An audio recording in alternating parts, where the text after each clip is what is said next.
A 16-year-old boy has pleaded guilty in the murder of 10-year-old Kaya Campbell. Her body was found in a drainage ditch near a home in Thornton back. In a tragic case that shocked the community of Thornton, Colorado, Aiden Zellmer, a 17-year-old teenager, was sentenced to life in prison with the possibility of parole after 40 years for the brutal murder of 10-year-old Kaya Campbell.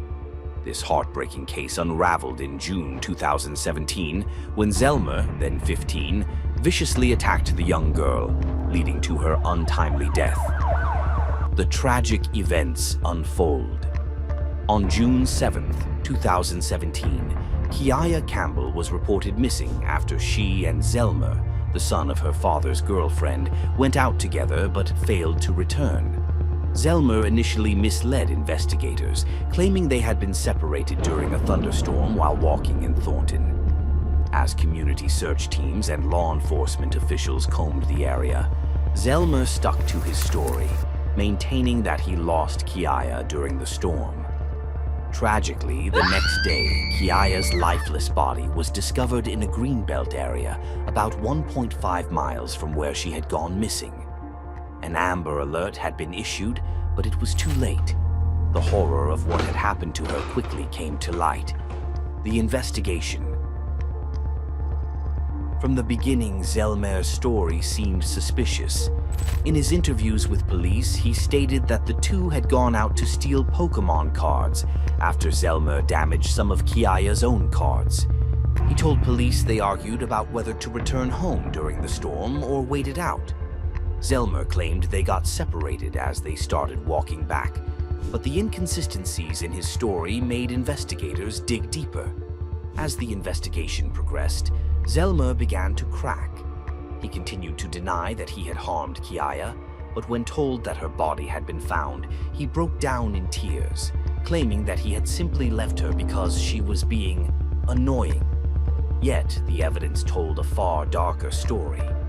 Brutality of the crime.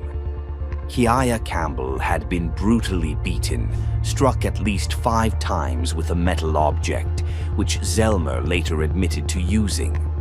Though the murder weapon was never recovered, the injuries inflicted were gruesome, and investigators found strong DNA evidence linking Zellmer to the murder. Throughout the investigation, Zellmer never provided a clear motive for his heinous crime. Despite initial charges that included sexual assault, these were dropped in a plea deal, as the evidence for those charges was not as strong as the homicide charges. This deal allowed Zellmer to plead guilty to first-degree murder and participate in a rehabilitation program designed for young adults convicted of murder. Emotional impact and sentencing. In early 2019, Aiden Zellmer stood in an Adams County courtroom where he was sentenced to life in prison with the possibility of parole after 40 years. However, with good behavior, he could be released in as little as 30 years. This leniency is due to his age at the time of the crime, 15, and the fact that he was initially charged as a juvenile before his case was transferred to adult court. During the sentencing hearing, Kiaya's family wore teal and pink, her favorite colors, as they sat behind prosecutors. Her mother, Chantel Campbell, expressed her profound grief and disbelief at what had happened to her daughter. Chantel described how Kiaya's smile, spirit, and goofiness lit up their lives, and how no mother should have to endure the pain of knowing her daughter was brutally beaten to death.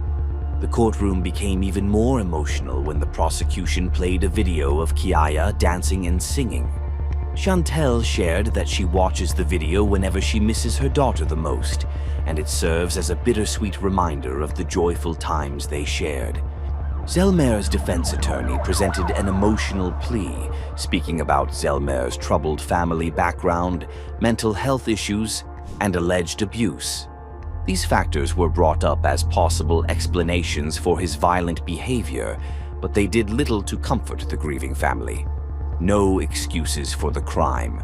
Adams County District Attorney Dave Young firmly rejected the idea that Zellmer's past excused his actions.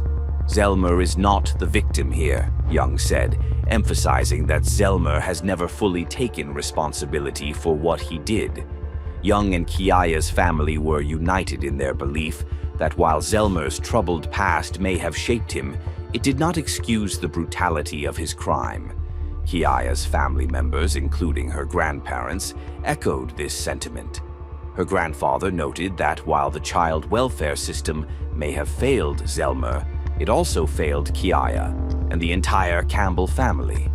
Julie Beery, one of Kiaya's family members, expressed frustration with Zelmer's sentence, stating that she would have preferred he face the death penalty.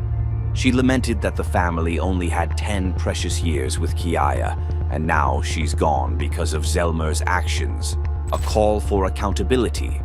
During the sentencing, Judge Sharon Holbrook acknowledged the unimaginable pain that Kiaya's family was enduring.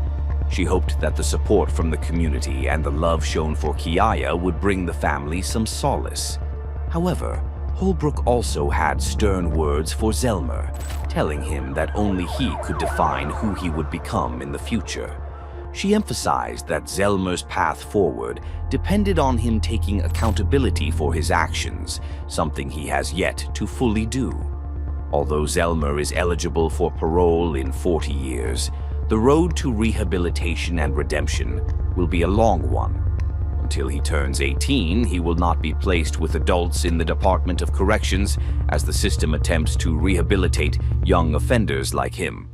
But even with the possibility of release, Zelmer's crime has left an indelible scar on the community of Thornton and the Campbell family, who will never forget the beautiful little girl they lost. Thank you for watching. If you found this video informative, please like, comment, and share to spread awareness.